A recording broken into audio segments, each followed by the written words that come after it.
Hi everyone, my name's Pieta Valentine. I've written 2 books, The Resident's Voice from a Dementia Unit and The Resident's Rise from a Dementia Unit. Now today's session is on activating love and compassion for a wife who has a difficult husband in a dementia unit. And this is difficult because, we all know that we should be loving and compassionate, kind to people in dementia facilities, and especially if it's your husband, you want to feel compassionate and kind. But if for example, this man your husband has had dementia for 15 years, 10 years, full on, and you've been caring and looking after him all that time. You're now late 70s, getting on to 80, and you're exhausted now. I mean, it's an enormous amount of work. I mean, maybe he was up at night and you didn't get a good sleep. You'd have to make sure that he didn't wander off onto the highway. You had to, he wasn't able to do the lawns anymore, the garden anymore, and on it goes. I mean, and cares you might have had to be helping with as well. So whichever way you look at it, it's difficult. And also, if he's been having mood problems, not just anxiety and depression, but anger as well, you can imagine how difficult they're. So difficult. So by the time the person gets into a dementia facility, sometimes it's actually a relief because, you're exhausted, you're shattered. Also, you can imagine the cortisol, the stress levels after years of that, especially if the man has been aggressive. It's just traumatic, actually. So, this whole thing of love and compassion by the time he reaches the unit can be very fragile from your perspective. And it can also be challenging because, if you've got someone in a dementia facility, if your husband's in a dementia facility, of course you want to feel love and compassion. But if you're shattered and exhausted and partly traumatized, it's very difficult to feel love and compassion. You may rather feel relief that he's there. So, how to activate this love and compassion? Now, this is a solo journey. Try not to be influenced by others saying things like, oh, Marge, say your name's Marjorie. Oh, Marjorie, just be loving and compassionate, from your church friends or whoever friends are saying that to you. That's actually really stressful in itself because obviously they don't understand what it is you've been going through. And it's not just easy to turn on love and compassion when you've had stress city for so long. It would be better if that friend said, oh, how can I help, Marjorie? What can I do to help? Much better than saying, just be, loving and compassionate, Marjorie. I mean, that's actually patronizing, very patronizing. But anyway, some people don't understand, do they? And if they don't, never mind. You just have to carry on, the warrior, so to speak, even at your age. So, how to be loving and compassionate to your husband who you've been having a very difficult time with. How to activate it, even if you're not feeling it that much at this moment. Okay. Really, the best thing is to, in this instance, I would suggest, because you've had such a stressful, traumatic time, in this instance, yes, it is good to take a bit of time out. I don't always suggest this, especially if the resident is settled and needs support. But if they've been aggressive particularly, you will need time out to sort of, settle the trauma and get yourself back. But as soon as you can, try not to leave it too long. Maybe you might need a week. Say that the man has gone into the dementia facility. I mean, it's a long time for him waiting for a week. I know that. But at the same time, you have to look after your own health, don't you?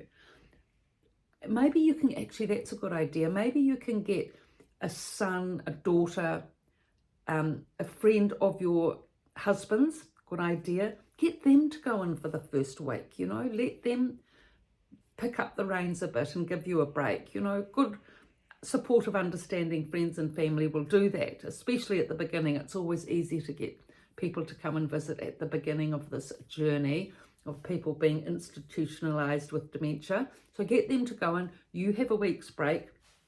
you've done that, you feel a lot better. Going for walks and going to the park and the beach and meeting friends for coffee, and it's been a lovely week actually. But times come, you need to go and visit your husband, of course. Okay, so how to get those good, kind, compassionate, loving feelings going, how to activate it. Well, actually, action is the best way in this instance to activate it. What you can do is think of something that your husband would like or love, you know. Say maybe it's his favourite thing is sultana scones, you know, crisp on the outside, warm and moist on the inside with butter and, you know, a cappuccino. He always used to have that at the local cafe, sultana scones with a cappuccino. You can do that, you're creative, you know, so, and you like cooking, so no trouble. So this is the first time going back to the unit since he's been there. I mean, you had to help with setup, room setup, but since he's actually living there, you haven't been. But anyway, you get the scones sorted, you know, with the lovely tea towel over it so it's warm and crisp and everything else. The scones are good. And then you go to the local cafe, get his cappuccino way he likes it.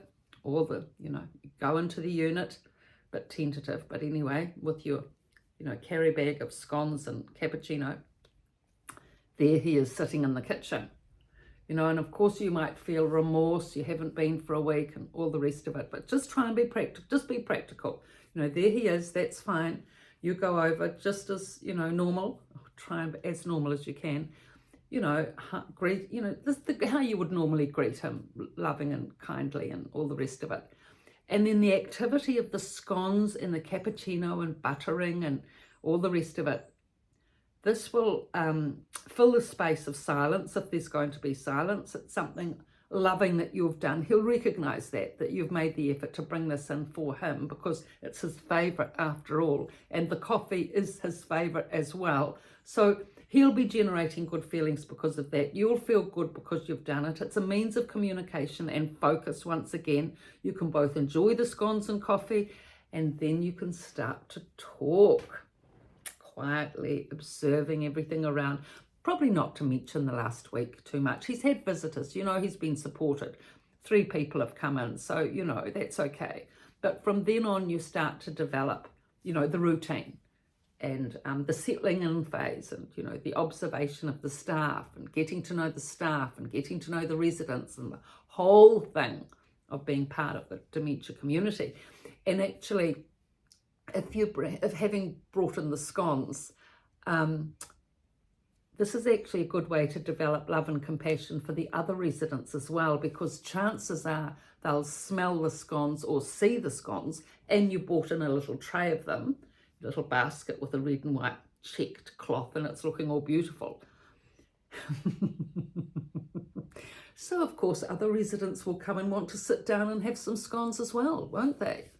Now this is good because then this is a really good way of becoming part of the community, getting to know the other residents, feeling love and compassion for them as well. So you go and get a few plates and a few knives and then they sit around and have this bit of scone. Perfect, you know, and then your husband gets to know the other residents at the table. I mean, you'll find it being chatty with them, the other residents, you know, you've got a good personality, you're social. So you chat with them, which makes it easier for your husband because he's having difficulty with language and speaking, so, you know, you can introduce them, you know, to him, introduce him to them, find out their names, address them by names, and get the conversation going. It's a really good way. So this way, there's conversation, there's stimulus, there's focus, automatic love and compassion. You're feeling good, it's easy conversation. Your husband's settled, eating another scone, busy with eating the 3rd scone. No thoughts about, you can't be angry when you're eating because you know you're eating, aren't you? You're focusing on the eating. So anyway, so look at that. You've worked out a wonderful plan. So from now on, it'll be scones every week. And then you'll think of other things to do the other days. Okay, so time's up. I hope you've enjoyed this and please pass on the link. And thank you for your likes and subscriptions and everything else. Thank you.